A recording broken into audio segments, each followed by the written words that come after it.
سوال یہ تھا کہ ایک حدیث ہے عیسیٰ اور مہدی ایک ہی وجود ہیں، اس کی ذرا وضاحت کرتے ہیں۔ وضاحت کیا کرتے ہیں؟ ہم مانتے ہیں تو وضاحت کی ضرورت کیا ہے؟ تم نہیں مانتی؟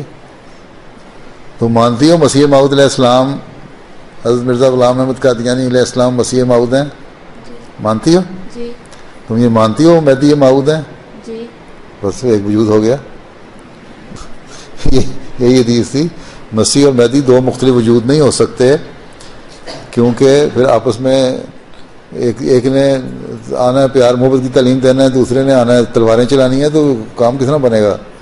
نہ مسلمانوں میں سے کوئی بچے گا نہ عیسائیوں میں سے بچے گا۔ ہاں وسلم نے جو فرمایا اس حدیث سے ثابت ہوتا ہے کہ ایک ہی وجود کے دو نام ہیں۔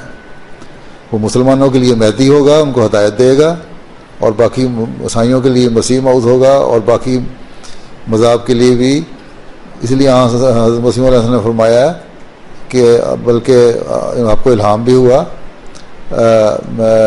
جری اللہ فی حلول الانبیاء، کہ آپ جری اللہ ہیں، سب پہلوان ہیں اللہ تعالیٰ کے، اور تمام نبیوں کے جسم میں آپ آئے ہیں۔ اس لیے آپ نے کہا میں کرسچن بھی ہوں، میں کبھی آدم کبھی موسیٰ کبھی یعقوب ہوں، نیز ابراہیم ہوں، نسلیں ہیں میری بے شمار ہیں۔